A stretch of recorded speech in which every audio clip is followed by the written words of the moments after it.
Welcome to yet another episode of Patio Pondering. And guess what, guests? Today, I do not have a Twitter friend. I know, it's a shock to some of you. Today, I have a guest that grew up 8 miles from me. Chloe Buchanan from Fort Wayne, Leo, Indiana. I am so happy to have her. She's part of that cadre of people that are my children's age, and I get to watch them grow from 4-H into having jobs and buying homes and talking about careers and sprouting their wings. So I'm excited about this conversation we're going to have with Chloe. And welcome, Chloe. Thanks, Jim. I'm super excited to be on as well. And it is crazy how time flies from meeting you when you were younger in 4-H and now adults and talking about real world work and everything like that. It is wild how time flies. Time definitely flies. And I wrote about that today, that one of our friends sent me a text saying, I can't believe we're at the point where we're talking about grandkids and our parents passing away. So time does fly. Now, on that depressing note, it is a beautiful Friday afternoon here in Northeast Indiana, and Chloe and I should be on the patio with a beer in our hands, but we're not. We're remote. So we're going to jump this conversation so we can get done and get that drink in our hand. So, Chloe, as I mentioned, you are from Leo, Indiana. You went to Leo High School. You graduated what year? I graduated in 2015. 15. So you're 2 years older than Shelby. Okay. Mm-hmm. And then you went to SIU, got a job with Trans Ova. Can you just kind of do a quick where you are now and what you're doing and what cool stuff you're doing with Trans Ova? Sure, absolutely. So currently I am the professional services embryologist manager for the Great Lakes region at Trans Ova Genetics. I've been with them since 2019, but I've been the manager of my Great Lakes group of embryologists for the last 2 years. So that's what I currently do. With Trans Ova, I live and work remote, but I travel for the most part. So I have a group of 8 awesome people that work underneath me all over our Great Lakes region. So I have someone in Illinois, Michigan, Wisconsin mostly, and then over into Minnesota. So that's most current for me. My day-to-day is a mix of traveling with a veterinarian that I work with, doing lab work, as well as managing that group that I work with right now. Whoa, hold the phone here. You're a manager of personnel? I mean, really? I am. Yes, I wasn't sure if you knew that, actually. Well, obviously from my surprise, no, I didn't. Oh, I don't envy you because we're coming into review season. Yeah, we just got done with review season. I'm truly lucky. I'm not just saying this. I have the most awesome group of people that I work with. So reviews don't scare me, but corporate structure reviews are a lot to do. So it's really nice to have them over and done with for the mid-year. Wow. So you were out of high school for 10 years and you're managing a group of 8 people. That is so awesome. Yeah, that definitely just reminded me of my age, that I've been out for 10 years. But yes, yep. I'm sorry. Managing I didn't mean to make you feel old. You poor 28-year-old. It's terrible, I know. Oh, okay. I'm going to write this down because this changed a couple of questions I was going to ask. All cool. Right. Sweet. So how did you get to be an embryologist? I mean, when I first met you was when Shelby was in 4-H showing Oscar, our blue roan quarter horse, in the Allen County Fair, 2007, 9, 10, 11, around there. And you had a mini. And I think you did something together. I don't know. You were in Saddle Bums, I think. That was my first memory of you. And then all of a sudden we went to church and you were in high school. And how did you become an embryologist? And first of all, what is an embryologist? Short story for what a professional services embryologist does at Trans Ova is we are the traveling team. So the embryologist is typically with a technician or a veterinarian, and we are on farm doing those IVF collections on donors. We're collecting unfertilized eggs, oocytes, from those to send back to our IVF lab. We are also doing embryo transfer, fresh and frozen embryos, as well as conventional embryo flushing. So that's just a little tidbit on what we do day to day as an embryologist. And you only work with cattle? So Trans Ova is largely working with cattle, but I also work with small ruminants, so sheep and goats. And then I do a little bit here and there on the cloning side for pigs. So as far as embryology with the small ruminants go, we will do a lot of laparoscopic AI, IVF procedures as well, and then embryo transfer. You're using all those cool words that I learned when I was at Purdue taking Dr. Stobe's reproductive physiology class. I mean, Hmm. oocyte, I haven't used oocyte forever. That is so Yep. neat. As little Chloe showing that mini horse at Allen County 4-H fair, how was your path through 4-H, and then how did you get to SIU? Yeah, so I'd say my path to getting to where I am is takes a lot of twists and turns. I was never a kid that knew exactly what I wanted to do. I always really liked animals. So when I was younger, that kind of translates into wanting to be a veterinarian. And the older I got, the more I thought, I'm not sure if that's exactly for me. Mm-hmm. And I never, going to school, thought exactly I want to be an advanced repro, I want to be an embryologist, but it is the career that I came into and came to love. So when you met me, knew me as a younger person showing horses, that's kind of where I got my start in 4-H. I also showed dogs. So dogs and horses is where I started in 4-H. Mm-hmm. And then I got interested in the cattle project. I would say this was my 8th grade year in 4-H. And Mm-hmm. through a mutual friend, I walked through the cattle barn, got very interested, and I got the opportunity to show a dairy feeder steer for the first time. Dale Ziegler, who was a huge part of my journey to where I Mm-hmm. am and who I was growing up, Dale gave me the opportunity to have a feeder calf to keep that at his house. And my interest and love for cattle and ag industry in general bloomed from there. So I went from cows to I showed some goats. I had dairy goats. I had meat Mm-hmm. goats. I fell in love with more of the market side of showing. I didn't show a heifer. I always had those steers. So my senior year, I had a beef steer. It's kind of my love there Mm-hmm. just grew. And, you know, I always thought I'd probably go to Purdue, a big ag school, things like that. But through 4-H, I also met another family who's very important to me, the Bonins, and one of their sons, Forrest. He went to SIU, so Southern Illinois University, and I had never heard of it before Forrest went there. And they were just the biggest advocates for this school. Really, really got me interested and visiting there. And that's just where I ended up. I can back up a little bit as well. At SIU, my major when I started was ag ed. I really wanted to be an agriculture teacher.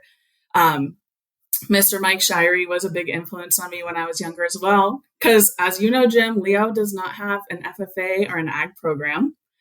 So I was really interested in that. And I had an internship at Heritage High School with their FFA in Mr. Shirey's class my senior year. So really thought that was my path. I wanted to go places that didn't have agriculture in high school like I didn't and kind of help them out from there. But when I got into college, major was ag ed, minor was animal science. I just really fell even more in love with the Mm-hmm. animal science side of things, the hands-on, the science part. And I wasn't sure that I wanted to be in a classroom all day. So I know we said long story short, but after that, when I graduated 2019, I was looking for opportunities, didn't have a specific repro track in mind, but was really focused on large animal agriculture. So, someone that graduated from SIU and then a mutual friend from the livestock industry in Indiana, both of them worked at Trans Ova at the time. And I saw what they posted on social media, kind of their stories, some really cool tidbits of their daily life. And that really got me hooked and interested Mm-hmm. in learning more about Trans Ova. So Kirsten Dvorak and Bailey Rist were two people that were working at Trans Ova at the time that really got me interested and answered all my questions. One thing led to another. I had an interview and moved to Sioux Center. Sioux Center, the heart of Dutch. There's a little unknown fact that most people don't know if you don't live outside of Sioux County, Iowa. That's where copper wire was invented. And it was invented by two Dutch farmers fighting over a penny. I have not heard that one before, but that is a good one. That just tells you how tight them sun guns were up there. Absolutely. That is too funny. Oh, Mm-hmm. yeah. So a little background. Chloe and my children go to Leo Junior Senior High School in Leo, Cedarville, Indiana. And it used to have an ag program. I've got cousins that were part of the ag program. I would classify it as a suburban high school now. It's a mixture of small town, rural, and rural estate housing. You've got that 5 acre with $1 million house on it. You've got people in Graybill and Leo that are on food stamps. So it's a blend.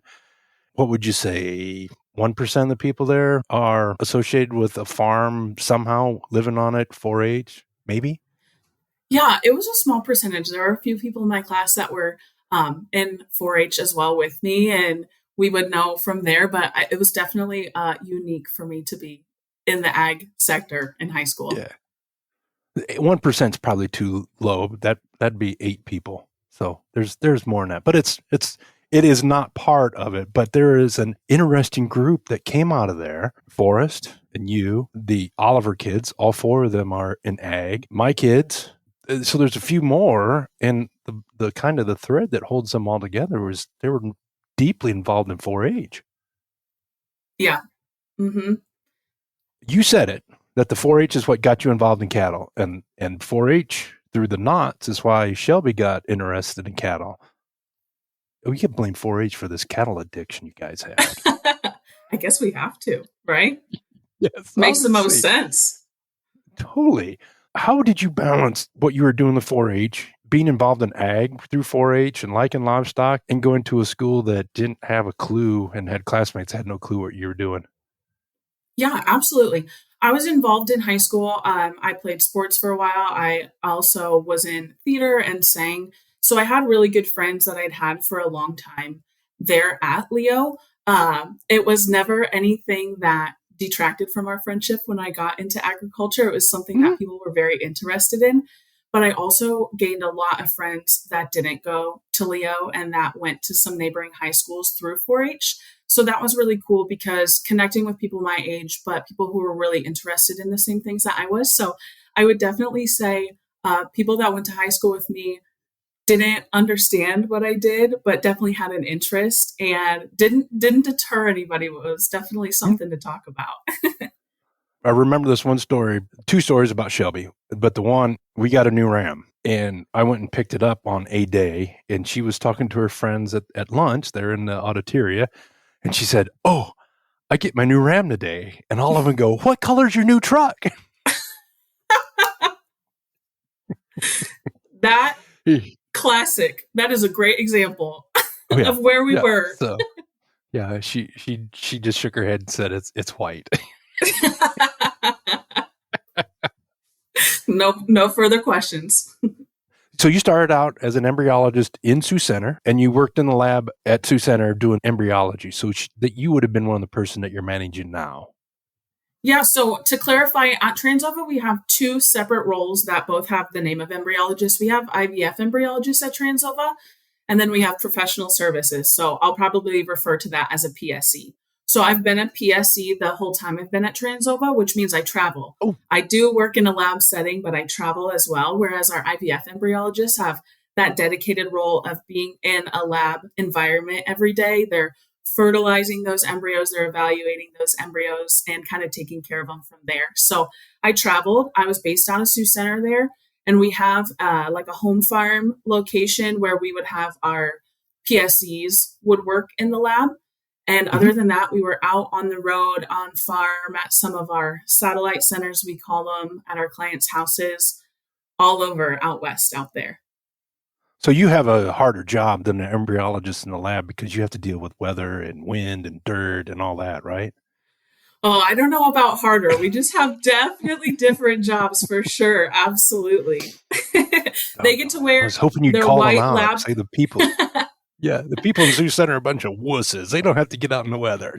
The best way to compare them are they get their sterile white lab coat, and that thing stays sterile and white all day at work. And if I wore that at work, it would probably come out with some poop stains, a little bit of this, little bit of that at the end of the day. Like I said, you got a harder job.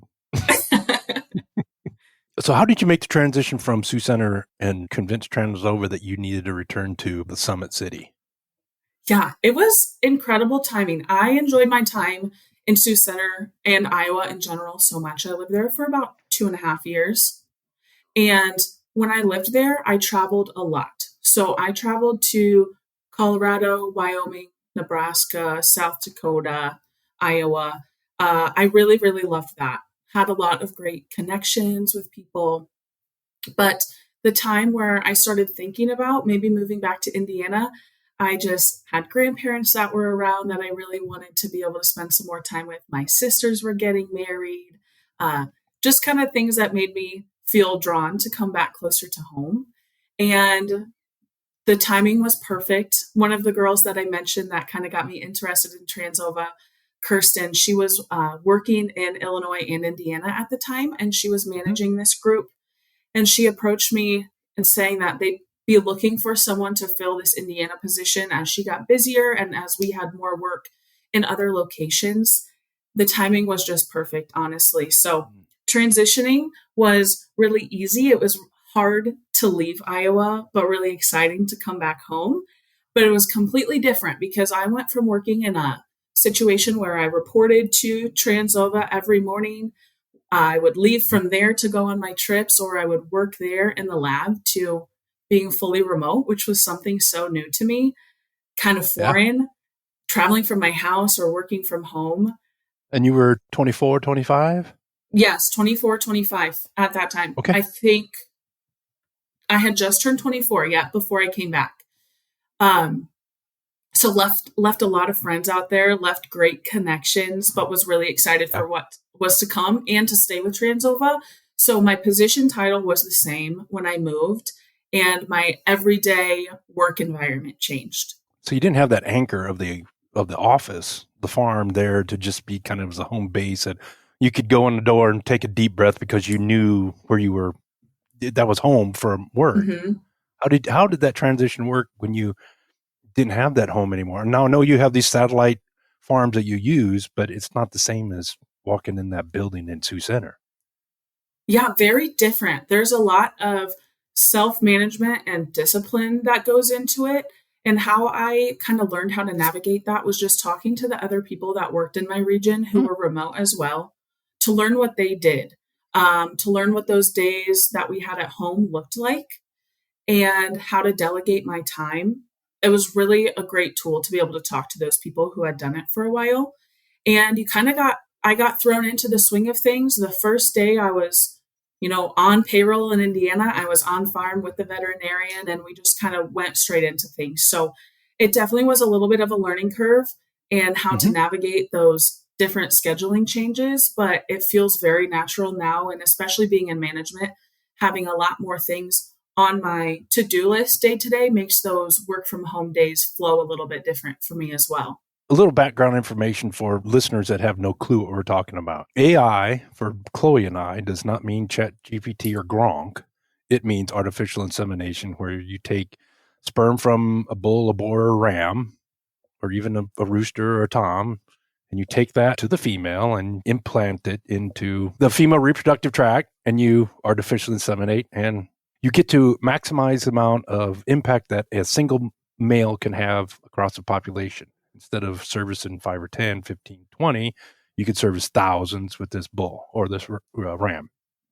What Chloe does is the next step, where you've got this mass of cells, blastocyte, to make your embryo, and you take that, freeze it or fresh, and then you take that to another cow, so you can make the impact of a single cow bigger, or single ewe, because you're taking what was fertilized and spreading across other cows, and they'll have babies.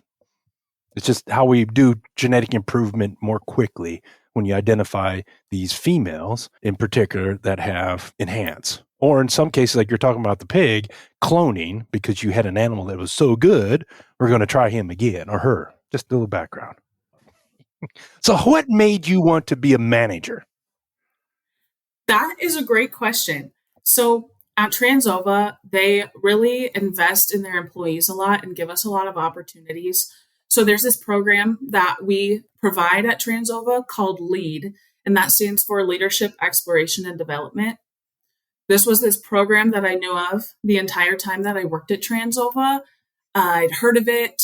A lot of the leaders in our company had gone through it. It was always intriguing to me because it was a process where you were selected by a manager or nominated by someone else, and then you had to go through an interview process from there. So I always have been interested in people growing as a team, working as a team. But lead at Trans Ova was kind of what sparked my interest even more. So I had the awesome opportunity after I moved back to Indiana to go through lead here at Trans Ova. And that really, I wasn't in a management role at that time. I was just interested in learning how to have more of an impact, a positive impact on the people that I'm around, and wondering about how to enhance that in the future. So I went into the leadership program without a leadership title or a management title. And right around the end of that leadership learning journey is when I had the opportunity to apply for an interview for this leadership position. So I just learned so much through that. We had an awesome leader. Her name is Kathy Peterson with a company called PeopleWorks in Iowa. And she led us through over a year of learning. A group of us met every couple months and we had projects and learned together. We read leadership books and it just really sparked my love even more for learning and for leadership in this company, especially. So things kind of fell into place. I didn't have the desire going into this job to become someone who was in a management role, but the timing was really right. And I was given tools to be better and learn more about this. I'm just a little bit younger than your parent. I'm 54. Okay. And looking at you at 28, you don't know shit. So hearing you talk about lead, I mean, is good because then you were taught to be a leader as opposed to, oh, I think she'll be a good leader. Here's your team. Enjoy yourself. Hopefully you can survive. You didn't have that situation. Absolutely. I feel very lucky to have had that leading up to this because I had all of that and I still fall flat in management duties now. There's still situations I don't know. I know I'm new and I know I'm young, but imagining doing it without these tools that I was given would just be so much harder. And that was a blessing to have the lead program. It was. We're really, really lucky to have those things. Teddy will call back. We're really lucky to have those opportunities and to learn like that, to grow as a team as well, and just maximize off of the people we already have, you know? And it's really cool to me that it's offered to people who aren't in leadership as well, those who want to grow in themselves professionally and personally. Well, I think far too many times we track people and say, oh, we need Chloe in this program because she's going to be a leader, as opposed to, I think Chloe would benefit from this as an employee and that, oh, by the way, she can be a leader. Did you view that as how it was for you?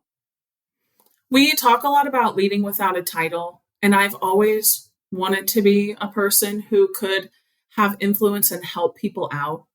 So I felt really lucky to have gotten that opportunity without being in a higher up position, to have people that believed in me and thought that I would be valuable, having this extra knowledge without having the title to go with it. That's really interesting because I've written about that several times over the last year, that there's so many times that you do have to lead without a title because you're probably the only one that knows what needs to happen. Even though you're not a leader, you just say, okay, come on, we're going to do this project. Is that how you feel at Trans Ova, that you've got the power, grab the bull by the horns and go with it? Yeah, I think we do a really good job of listening to our employees and giving them the opportunity to do things outside of their job role. So like we talked about, coming from mid-year review time right now, a lot of things we talk about are our goals. So we focus on goal setting as well. And those goals don't have to be about my specific job right now. It doesn't have to be embryology focused. It doesn't have to be that I want to find even more embryos this year than I did last year. It could be that I want to learn more about the business side, or I want to learn more about our cloning department, things like that. So they really encourage learning across departments. And I love that because it makes us more well-rounded people. outside of Trans Ova, even, having friends who are in the ag industry, having connections that know things about topics that I'm uneducated on is just Mhm. helping me and helping other people that I know because it makes us more well-rounded.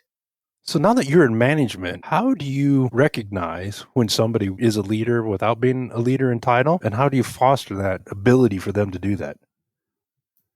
Yeah, I think that's a great question. And I want to lead off by saying I am not the best at any of this. I'm very new. I, again, have Well, an we did incredible. establish you don't know shit. So. You're right. I forgot about that. um, I have a really great team that works under me, but I think what we can do best as managers is listen and really Mhm. create the environment where people feel comfortable to come to us and say what they're interested in, what may be going right, what may be going wrong, and to have that intuition of maybe they're looking for something different, or maybe they need more of this and less of this. So, um, for my team, like having the voice to come and talk to me takes a lot of courage as well. And then as a leader, it's really important just to listen, to take little things from these conversations and Mhm. remember them and try and give them more opportunities or open the doors for them because ultimately that's how we all got to where we were is people helping open doors for us. Wow, I'm sitting here with Chloe Buchanan talking about leadership principles. This is really freaking cool. Say site one more time because then that gets us back to IVF. Got to get back to these oocytes real quick. That's right, exactly. Yeah, they've been sitting in the incubator too long. What Right. is your view? Yeah, that's a little chapters just jumping up. What is your view on one-on-ones with your supervisees? With my supervisees, well, I definitely need to do a better job of them because they are so incredibly important. I have had really good influence from the top down. So my supervisor does an incredible job of these one-on-ones. The Mhm. longer I've worked at Trans Ova, the better they've gotten as well. More of that structure provided from the corporate setting, I think, honestly giving us that guideline of how important one-on-ones are. But I have learned a lot from my supervisor, and there's a lot that I could implement from my supervisor as well. We are given some guidelines, some things that we could ask if we want, just like there's templates online you could find for one on ones.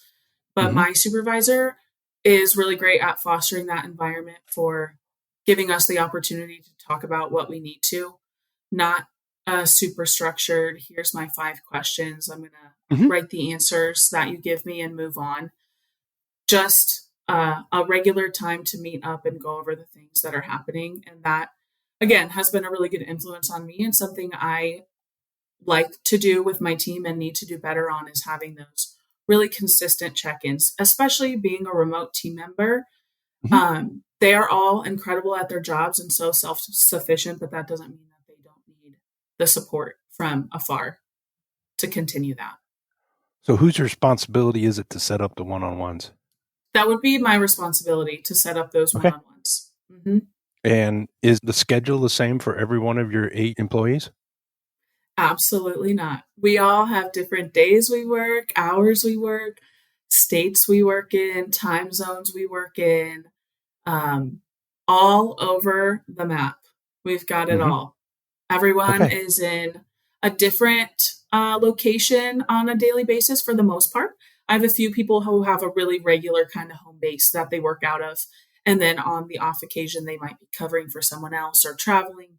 But I have people that I manage that are here, there, and everywhere, always on the go.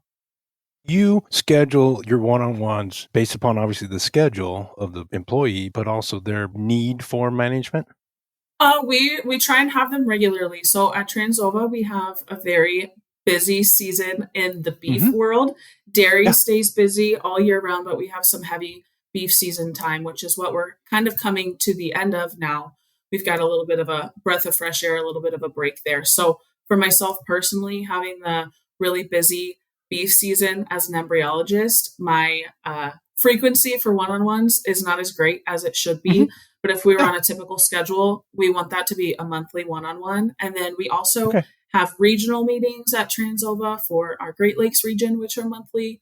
And then we have company-wide meetings. So there's a lot of ways to stay connected, and most of these are on a monthly basis, but I really try and let my team know that they can call me anytime, they can text me anytime, shoot me a Teams message. Hmm?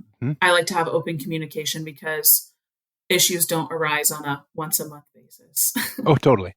So Yeah. one of the challenges that I see, and I've been remote, well, the last 17, 18, 20 years I've been remote. How do you work with your team and the people that you report to so that your team is not out of sight, out of mind?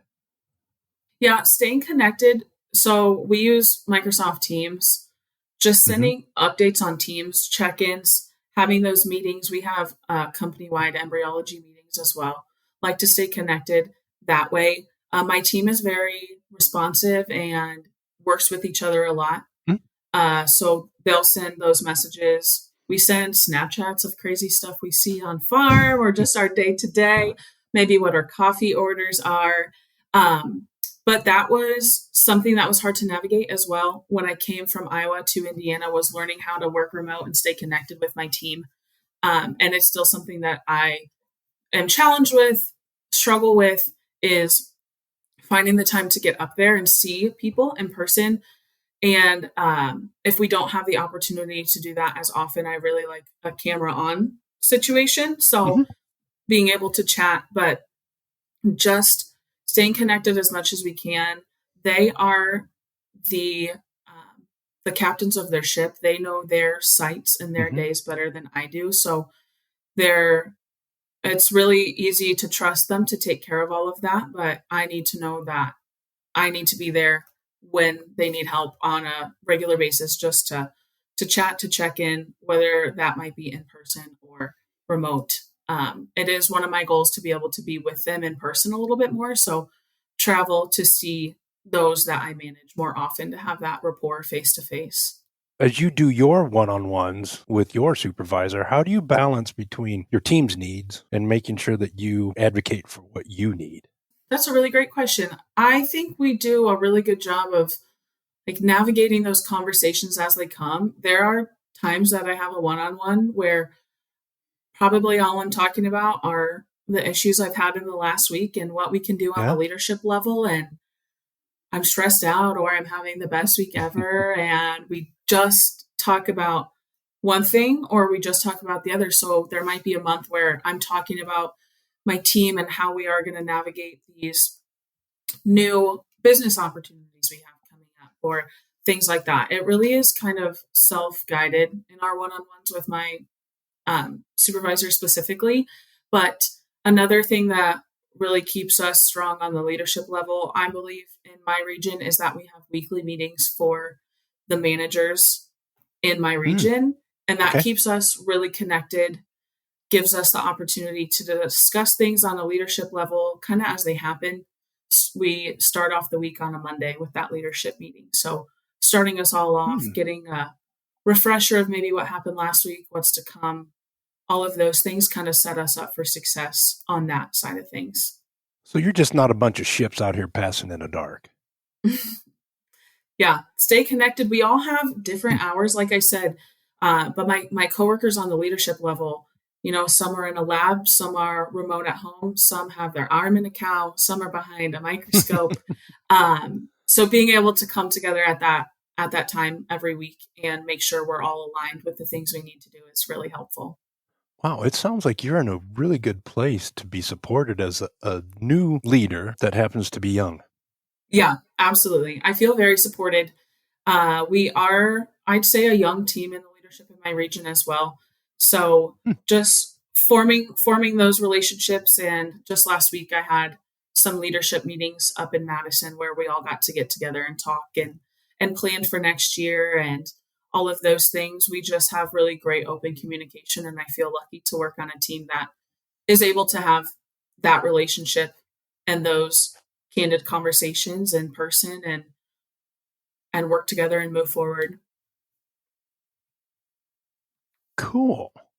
That is really neat to hear because unless you work with a company, you only have this impression of seeing them from the outside. My impression, Trans Ova, they do really cool shit with reproductive.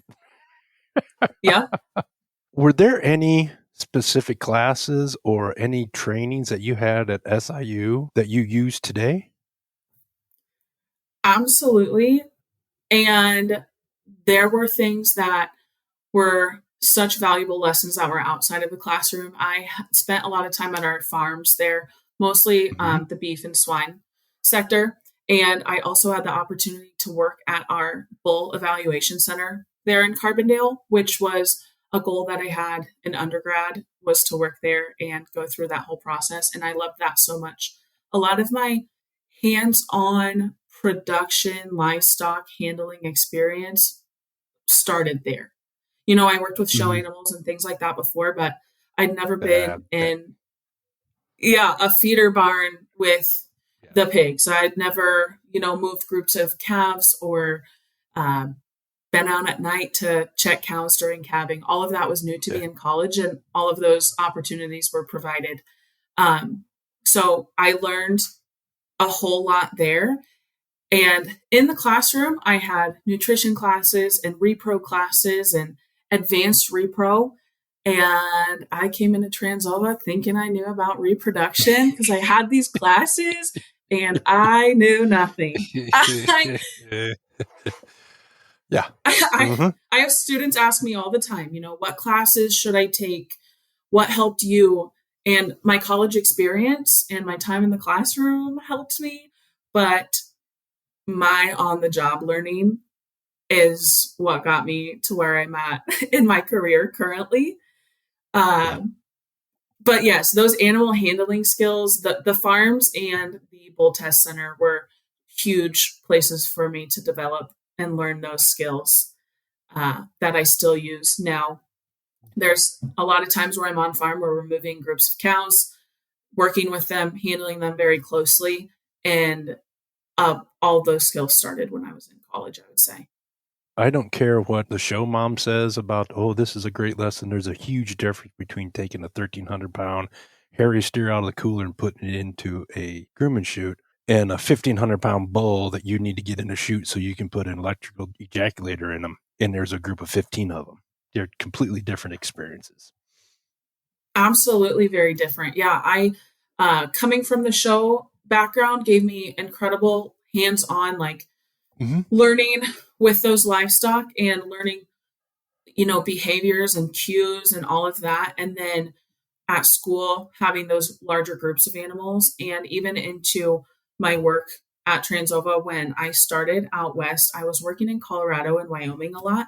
Just the way they move cattle, they group cattle, where they feed them, where we're working the cows, working on horseback as opposed to maybe on a four wheeler. Just I have gotten the opportunity to see so many different ways to do the same thing, I'll say. Hmm. And that has been just something that's really influenced how I work every day with animals. Yeah.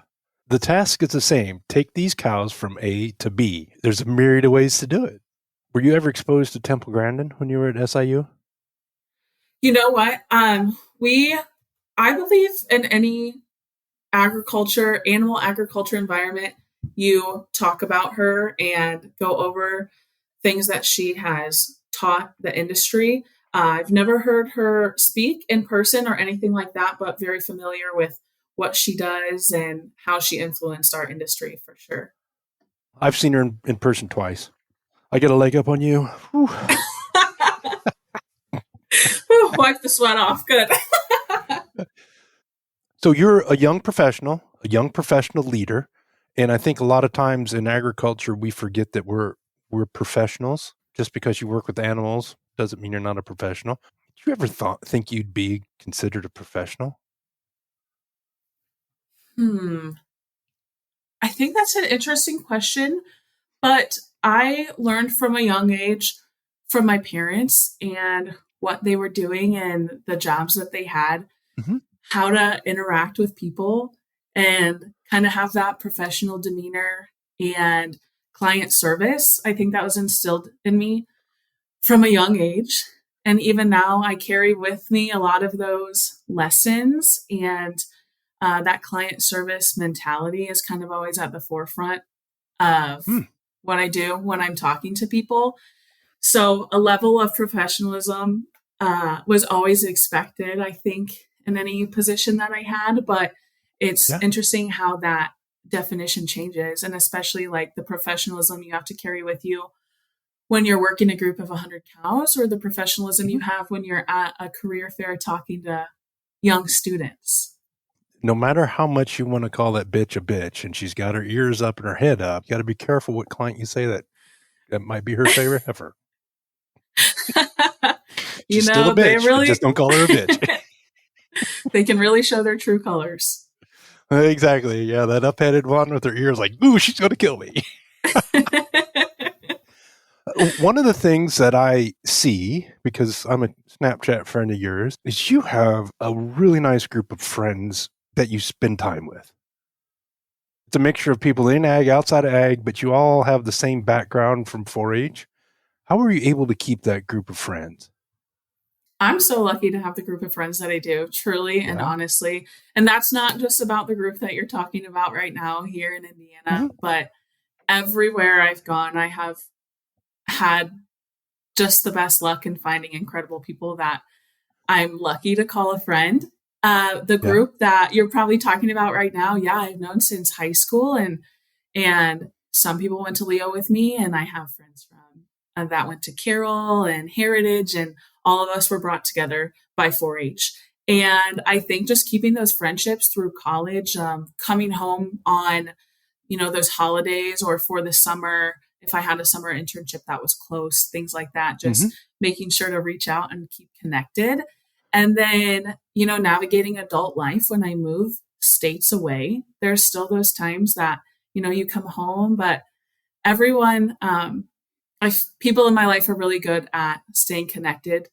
I don't just have to call everyone, people will call me. And like Mm-hmm. you said, kind of referencing Snapchat, there's so many ways that we can all keep in contact as well. Doesn't have to be a text or a call or an email. Sometimes just a Snapchat or a Snapchat memory from when we were in high school or when we were in college Mm-hmm. just really keeps us connected. But Yeah. I think that solid foundation of navigating years of being far apart, but having those commonalities from when we were younger and why we met in the first place is just really special to have. I think you know the answer to this one. Did social media make it easier for you to keep your friends? Absolutely, yes. I mean, thinking about it just now, I've got friends that live all over the place, right? But you could see they posted a story and maybe they're just a couple hours away from you, or you're traveling and you Yeah. see that you're close. And yes, I would definitely say social media for me has made those connections and friendships easier to keep over the years. How were you able to lean on your friend group when we had to go to that funeral a couple weeks ago for Ryan? That is, yeah, that is tough to talk about. Very Mm-hmm. special family to me, very special people that I've known for a long time. And when something terrible happens, having people like that in your life is so special. And the first thing you do when you find out news like that is you check on your friend, and then Mm-hmm. you talk to the people that know them, that also grew up with this family, that had all of these connections that you do. Mm-hmm. And there's no moment of doubt or questioning on if we're going to go see them, be with him, pay our respects to Ryan and his family. Um, and I feel very lucky to know that I have people like that that care so much about everyone that is around us. And the Kleins, just how big of a part they've played in so many people's lives, from Mm-hmm. knowing them when we were kids to being an adult and knowing them now. It definitely is a time where you reflect on the people in your life and with a fondness for the role they've played. Well, it's nice that we have friends that you can say, hey, X happened. I need you to listen. And then you have friends that can say, hey, X happened. Do you need something? Absolutely. Yeah, I think that's a blessing. Do you think that you being the generation you are, there's more emphasis on the friendships and keeping those friendship cohorts together? It's all I've ever known, and people have always been really important to me. So, I don't know, generationally, my parents have awesome friends that they've had for Hmm. as long as I can remember. And my story is different than others. I haven't been here for forever. I've jumped around and lived other places and moved around, but there is such an emphasis in my life on my friends. And my Yeah. friends keep me going and are there when times are hard and when times are great and takes our mind off of work. I love my Yeah. job so much, but there are hard days no matter what you do. Hmm. And I don't want to have to sit and think about work. So having those friends that we can go out to dinner or just come over and talk means a whole lot to me. And I just have really special people in my life that keeping up with them means a lot to me. And they put the effort in to keep up with me as well. So Hmm. just really lucky.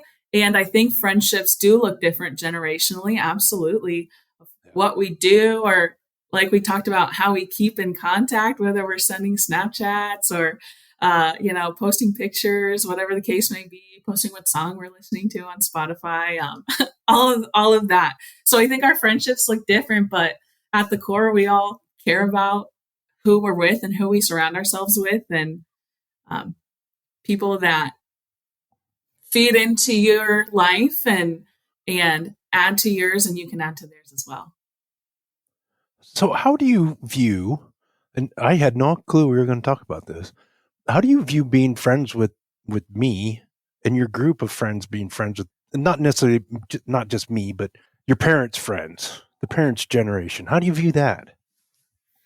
I love being able to, I'll say at an age, but I guess just at the stage of my life where I have friends that are a lot older than me, friends that are a lot younger than me, and some at my very own, and just realizing how many parallels we have throughout all ages, stages of life. There are things we Hmm. can connect on, and I can learn from so much from you and my parents and my parents' friends, as well as younger people who I've maybe helped out in 4-H or met through like the children of my friends. Hmm. Just how much they can all add to my life. I love being at that stage where I just love people and love learning and staying Yeah. connected. I think, Jim, with you, it's been really cool to, when I was younger, I didn't have as much, I was maybe more nervous to talk to someone in the industry to ask them how they got there, to learn more about what they do or their company. But now I've been given the tools and I've had the years of life under my belt where I love to talk about that stuff and what your life has looked like and how Hmm. you got here and um, all of the good things that got us here and the bad things that got us Oh here. yeah. And I love people and learning their story and talking and um, hearing how everyone came to be who they are now. Well, you just summed up my podcast. Learning people Yeah, and what made them. yeah, I have to absolutely. admit, it's the first time I teared up in a podcast. Thank you, Chloe Buchanan. Wow. Oh my goodness. Holy I'm cow. You hit honored. me, man. Wow. Well, I'm honored because I finally got to say electro ejaculate on a podcast. Thank you. You know what is so crazy about our lives is you got to say that on the podcast for the first time today, but I was having a conversation at a friend's house last night and that came up in casual conversation because that's what she had to do at work yesterday. Oh, and here, the other thing about us and our crazy animal science conversations, we can talk about how we can use that as a torture device. Oh my goodness. All But sorts yeah, of ways to turn stories. yeah. Can you? And as that little girl at the Allen County Fairgrounds showing that mini horse, you had no thought that you'd be talking about jacking off a bull. I can say with 100% confidence, I did not think that. Yes. No, no, no, no. Absolutely. And here we are talking about electro ejaculation. Wow, it is interesting how life changes and how even though we're part of a world that doesn't appreciate the world that we're in, the agricultural history of Fort Wayne is quickly being lost because it's becoming different than what it was when you were born and when I was born and when my grandparents were here. But it is neat that we can have these communities within these communities and maintain friendships. And you've got your SIU, you've got your Trans Ova, you've got your Iowa friends. You now know the story about copper. Well, I end every podcast with 5 questions. And if you've listened to them, you should be prepared and you should have the best answers I've ever had. No pressure. No pressure at Okay. all. The first question of the 5 is, what is one lesson from agriculture you carry every day? I would definitely say just grit to keep going when things get hard. The value of hard work, of not giving up, definitely is what is at the forefront. Learning that from a young age, having steers that maybe didn't want to be broke to now having really tough conversations on a higher level at work and having to navigate those conversations. And then also something that sticks with me is just always learning, and talking Mm. about generations with you, Jim. And we're always learning. Like, you're doing this podcast to learn about other people, and we read books to learn, and there's just always something that someone can teach us. So those are my biggest takeaways from my time in the industry, I guess, is just that hard work and never wanting to stop learning. Did you listen to my podcast yesterday? I have not. It's funny because Delaney Howell used the exact same word, grit. Really? Yeah, that is cool. If you could have coffee with any historical figure in ag, who would it be? We touched on her earlier, and I just sticking with the theme of being focused on the animals and the well-being of the animals. And I think Temple Grandin would be a great one to sit down and talk to and just learn the perspective from animal handling techniques and things like that. So I think she would be at the forefront of my mind. But truly, I think you've heard from this podcast, I love learning from a lot of people. Mm-hmm. And there's names that are at my company that I could throw out right now that I'd love to sit down and have a cup of coffee with and just talk more about what we're doing right now and where the industry is going, where the company is going, and spend a lot of time and learn a lot of good stuff from any name I pull out of the hat there. Yeah, I think Temple Grandin is a great one. And you're not the first one to bring her up. I think you're probably the third person. And as I think about her, and as I mentioned, I got to listen to her in person twice when I was at Kansas State. We get our blinders on and we think about Temple's impact on animal handling. The snake that is everywhere anymore, the use of squeeze chutes differently than just using the head gate, how we approach slaughtering animals to make it a more calm process for that. We think about that because that is what she did. But I think the impact that she had, if we think back to the HBO special that Claire Danes did of her impact beyond ag and helping communities that are outside of ag in women and autism is massive. And I would dare say probably as impactful and possibly more impactful than what she did to ag. Yeah, absolutely. And those are, two communities that it's awesome that are being brought forward, part of the conversation, all of that. But yeah, this person who's known for maybe one thing in someone's mind has this huge impact in other communities. And I think that's really cool as well.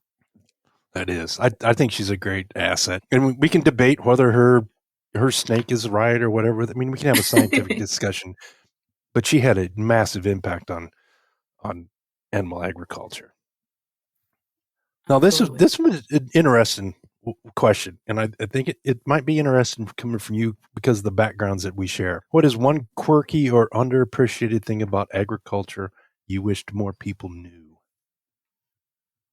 I'd say the first thing that comes to mind is how connected we all are. A lot of people always say it's a small world, but the world just gets smaller the more people you know, and across different industries, and just the connections that we all have. I think sometimes it's easy to take that for granted when you're having a hard time, or maybe you're not getting an answer right away.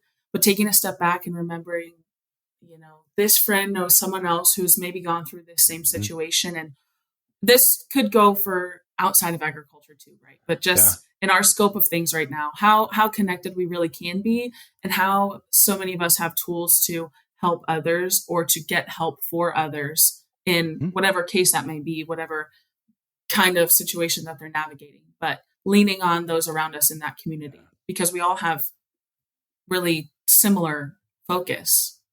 Mhm. You and I focus on animals, but we know somebody that focuses on corn and what is it, 7 degrees of separation, the Kevin Bacon theory? I think Hmm. ag is more like 4. Yeah. Yeah. Yes. Yeah. What is your favorite ag-related tool, product, or innovation? Of course, I have to go with advanced reproductive Of technologies. course. Not just because I work for Trans Ova, but thinking big picture, what it can do for people and what it does do for people. My example for that is someone who, like me, came into the cattle world with not a lot of experience at all, learning fresh.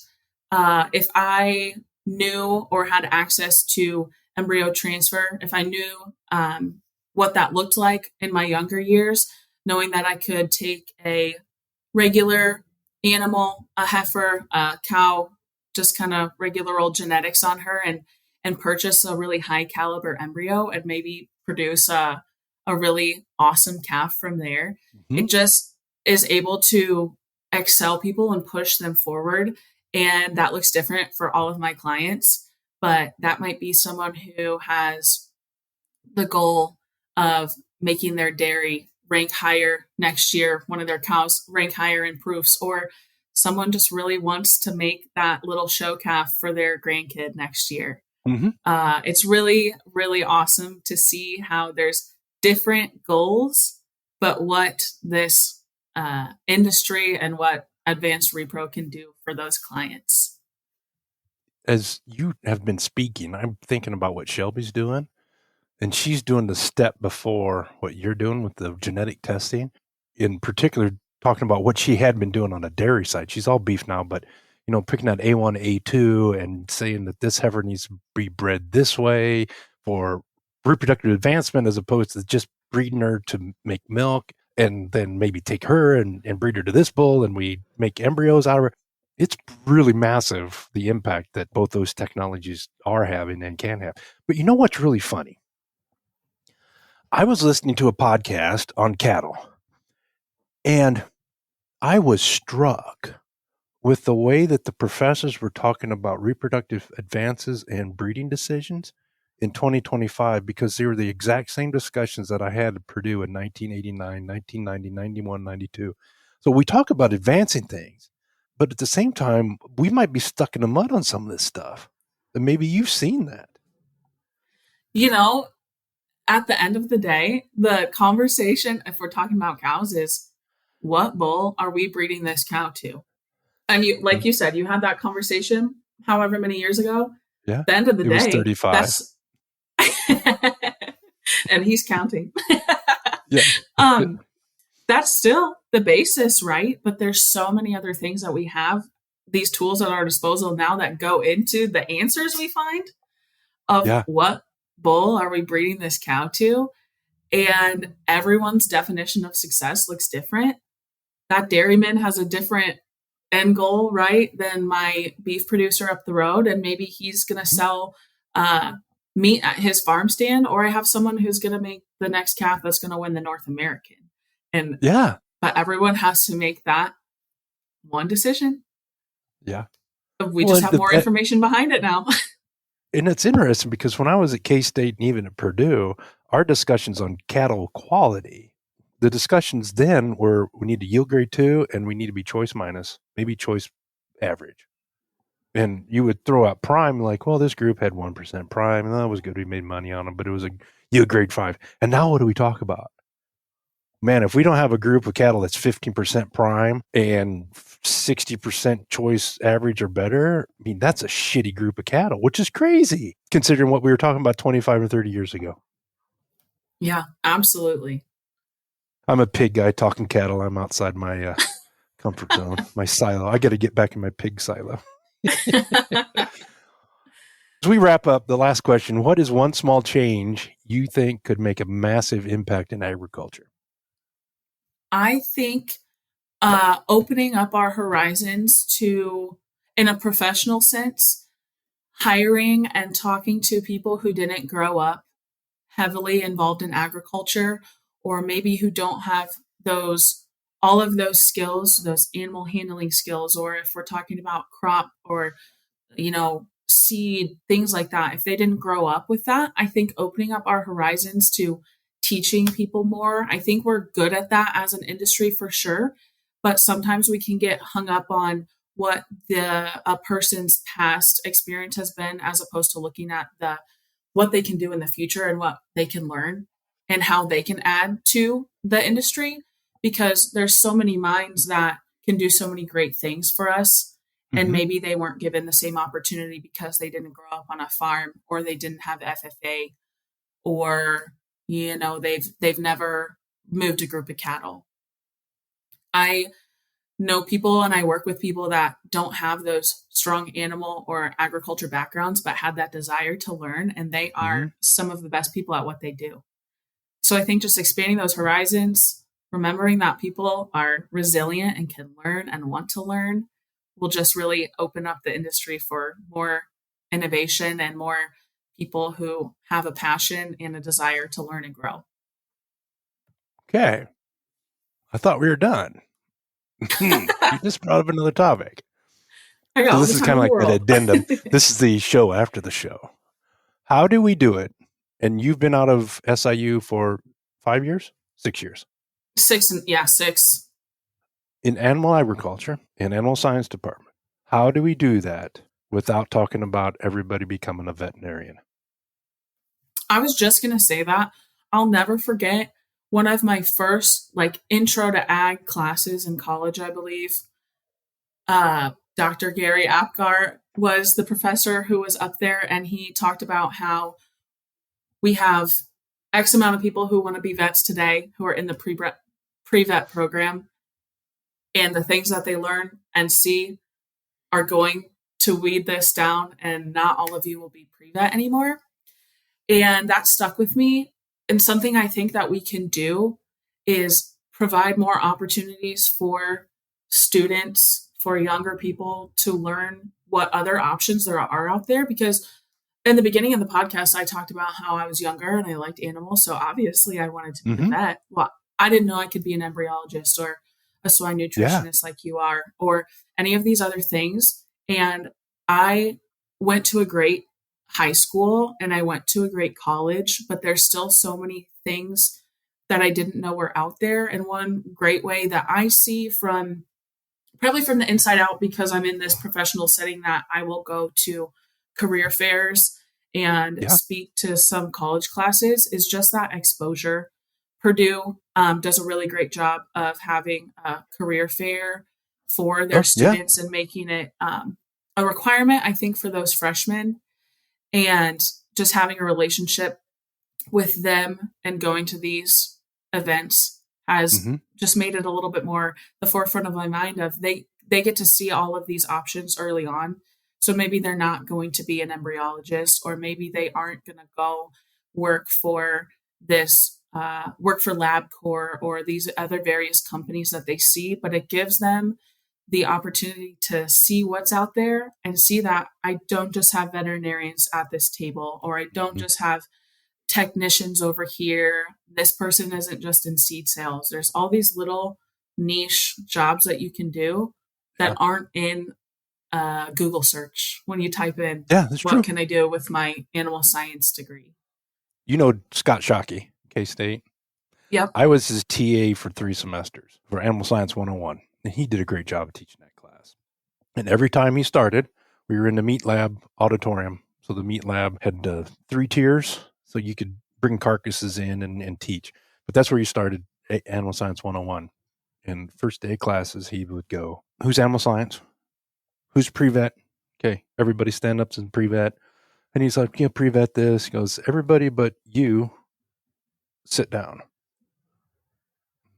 You're the only one that's going to get in the vet school. And you could see the incredulity of the students that were pre-vet And they're like, and you get 4 years later and they're either doing, oh shit, I didn't get into vet school. What am I going to do? Or, I've got this job at Trans Ova. And I've been critical of Purdue promoting the heck out of veterinarians coming out of the animal science department. I'm like, you need to stop. You need to do it appropriately. Let me put it that way. Because there's so many things like you brought up that we can do in animal agriculture that have nothing to do with veterinarian. And I talked about this, and I'm trying to work on this swine economics class with a friend of mine. Feed makes up 70 to 75% of the cost of raising a pig. But we don't talk about it. We're talking about the veterinarian. We talk about PRRS and how can we save more pigs. Mm-hmm. Because veterinarian's cool, and we talked about the vets, and we need to do a better job. With you in the position you are, with talking to classes, are in a great position to talk about, hey, embryology. And you could use an electro ejaculator and use it as a torture tool as you're talking to a student. There, twice at one podcast. My life, I just say, boom, let's go it. If I had $1 for every time we said it. Exactly. I could go buy a Starbucks coffee. We could go to Peaks Perk together. Well, Chloe, this has been great. And it's been great because I didn't ask you anything ahead of time. So I was truly surprised by your management position. And it is great to see you taking on that role of leading people. It's even better to see that Trans Ova recognize that a young person can be a leader. Yeah, well, thank you. It's been awesome talking to you too. And not knowing what we were going to get into is nerve-wracking, but it's fun to jump from, one conversation and that sparks the next one to, not knowing things about our professional lives and seeing where that leads us. So that has been really cool. Well, thank you for being a guest. My listeners and followers, here we had another discussion about a person's ag roots and how those ag roots form them. Albeit that Chloe didn't grow up on a farm, but she had ag roots. She developed her own ag roots as she formed her own community in 4-H in high school and college. We're going to have more conversations like this as we see the great opportunities that our agriculture roots give us. Thank you, everyone, for the likes, the follows, and the shares.